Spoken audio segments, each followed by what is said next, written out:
Hi friends, നമ്മുടെ നാട്ടിൽ ഒരു ക്രിമിനൽ കേസിന്റെ വിധി വരാൻ സാധാരണ എത്ര വർഷമെടുക്കും?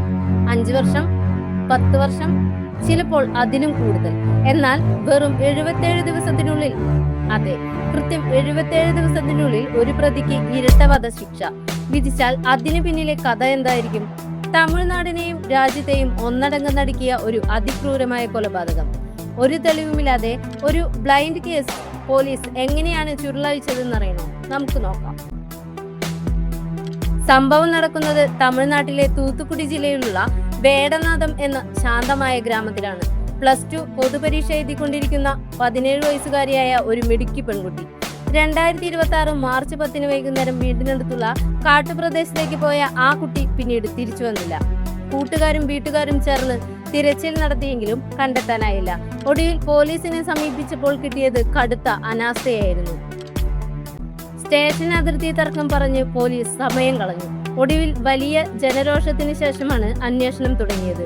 പക്ഷെ വൈകിപ്പോയിരുന്നു. മാർച്ച് 11 രാവിലെ വീടിന് വെറും 250 മീറ്റർ മാത്രം അകലെയുള്ള കാട്ടിൽ ആ പെൺകുട്ടിയുടെ ജീവനറ്റ ശരീരം കണ്ടെത്തുകയായിരുന്നു. പ്രതി ആരാണെന്നറിയുന്നതിനെ കുറിച്ച് പോലീസിന് യാതൊരു സൂചനയും ഇല്ലായിരുന്നു. ഒരു കടുത്ത ബ്ലൈൻഡ് കേസ്. പക്ഷേ തൂത്തുക്കുടി പോലീസ് വിട്ടുകൊടുക്കാൻ തയ്യാറല്ലായിരുന്നു. പ്രത്യേക അന്വേഷണ സംഘങ്ങളാണ് രൂപീകരിച്ചത്. അവർ ചെയ്തത് ചെറിയ കാര്യങ്ങളല്ല. ആ പ്രദേശത്തെ 98 CCTV ക്യാമറകളിൽ നിന്നുള്ള 1000-ലധികം മണിക്കൂറുകൾ ദൈർഘ്യമുള്ള ദൃശ്യങ്ങൾ അവർ അരിച്ചുപറക്കി. കൂടാതെ 2574 ഫോൺ നമ്പറുകൾ സൈബർ സെൽ നിരീക്ഷിച്ചു. ഒടുവിൽ ആ വലിയ വഴിത്തിരിവുണ്ടായി. കുറ്റകൃത്യം നടന്ന സ്ഥലത്തിനടുത്തുള്ള ഒരു കാറ്റാടി യന്ത്രത്തിൽ സ്ഥാപിച്ചിരുന്ന ഒറ്റപ്പെട്ട CCTV ക്യാമറയിൽ ഒരു ദൃശ്യം പതിഞ്ഞിട്ടുണ്ടായിരുന്നു. മാർച്ച് 10 ഉച്ചയ്ക്ക് 2:30 ബൈക്കിൽ ഒരാൾ ഗ്രാമത്തിലേക്ക് വരുന്നതും പിറ്റേന്ന് വെളുപ്പിന് 6:30 അയാൾ തിരിച്ചു പോകുന്നതും ആ ക്യാമറയിൽ വ്യക്തമായിരുന്നു. ആ ബൈക്കുകാരൻ ആരാണെന്ന് അന്വേഷിച്ച പോലീസിന് ലഭിച്ചത് ഞെട്ടിക്കുന്ന വിവരങ്ങളായിരുന്നു. രാമനാഥപുരം സ്വദേശിയായ ധർമ്മ മുനീശ്വരൻ എന്ന 38-കാരൻ. ഇയാൾ സാധാരണക്കാരനായിരുന്നില്ല. മുൻപ് ഒരു പ്രായമായ സ്ത്രീയെ സമാന രീതിയിൽ ക്രൂരമായി പീഡിപ്പിച്ചു കൊലപ്പെടുത്തിയ കേസിൽ ജീവപര്യന്തം തടവിന് ശിക്ഷിക്കപ്പെട്ട പ്രതി. എന്നാൽ കഴിഞ്ഞ ഡിസംബർ 18 ഇയാൾക്ക് ഹൈക്കോടതിയിൽ നിന്ന് ജാമ്യം ലഭിച്ചു. ജാമ്യത്തിലിറങ്ങിയ അന്ന് തന്നെ ഇയാൾ ഒരു ബൈക്ക് മോഷ്ടിച്ചു. അതിന്റെ നമ്പർ പ്ലേറ്റിലെ 5370 എന്ന നമ്പർ തിരുത്തി 6870 എന്ന വ്യാജ നമ്പർ ഉണ്ടാക്കി കറങ്ങി നടക്കുകയായിരുന്നു. ആ ബൈക്കിലാണ് ഇയാൾ വേടനാഥം ഗ്രാമത്തിലെത്തി ആ പാവം പെൺകുട്ടിയെ വേട്ടയാടിയത്. ഇത്തവണ പ്രതിക്ക് രക്ഷപ്പെടാൻ പോലീസ് ഒരു വിടവും നൽകിയില്ല. ഇൻസ്പെക്ടർ സുന്ദരപാണ്ഡ്യന്റെ നേതൃത്വത്തിൽ വെറും 21 ദിവസങ്ങൾക്കുള്ളിൽ കൃത്യമായ കുറ്റപത്രം സമർപ്പിച്ചു. പ്രതിയുടെ ഷർട്ടിലെ രക്തക്കറ പെൺകുട്ടിയുടേതാണെന്ന് ഫോറൻസിക് പരിശോധനയിൽ തെളിഞ്ഞു. കൂടാതെ പെൺകുട്ടിയുടെ ശരീരത്തിൽ നിന്ന് ലഭിച്ച DNA സാമ്പിളുകൾ പ്രതിയുമായി 100% ഒത്തുപോയി.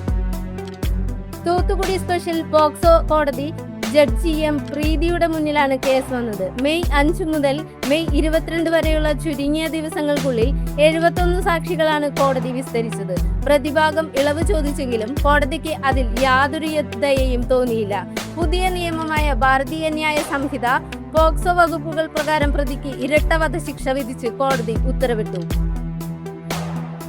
സംഭവം നടന്ന് കൃത്യം 77 ദിവസങ്ങൾക്കുള്ളിലാണ് ഈ ചരിത്ര വിധി വരുന്നത്. തമിഴ്നാട്ടിൽ സ്ത്രീകൾക്കും കുട്ടികൾക്കുമെതിരെയുള്ള അതിക്രമങ്ങളിൽ വിചാരണ വേഗത്തിലാക്കാൻ മുഖ്യമന്ത്രി ജോസഫ് വിജയ് പോലീസിന് കർശന നിർദ്ദേശം നൽകിയ അതേ ദിവസം തന്നെയാണ് ഈ വിധി വന്നത് എന്നത് ഇതിന്റെ പ്രാധാന്യം കൂട്ടുന്നു. വൈകിയെത്തുന്ന നീതി അനീതിക്ക് തുല്യമാണെന്ന് പറയാറുണ്ട്. എന്നാൽ ഇത്രയും വേഗത്തിൽ നടപ്പിലാക്കിയ ഈ നീതി ഇത്തരം ക്രൂരതകൾ ചെയ്യാൻ മടിക്കാത്ത ക്രിമിനലുകൾക്കുള്ള ശക്തമായ മുന്നറിയിപ്പാണ്. പോലീസിന്റെയും കോടതിയുടെയും ഈ മാതൃകാപരമായ പ്രവർത്തനത്തെക്കുറിച്ച് നിങ്ങളുടെ അഭിപ്രായം എന്താണ്? താഴെ കമന്റ് ചെയ്യൂ. മറ്റൊരു പ്രധാന കഥയുമായി വീണ്ടും കാണാം. Good bye. ഈ വീഡിയോ ഇഷ്ടപ്പെട്ടെങ്കിൽ ലൈക്ക് ചെയ്യുക. കൂടുതൽ വീഡിയോകൾക്കായി സബ്സ്ക്രൈബ് ചെയ്യുക.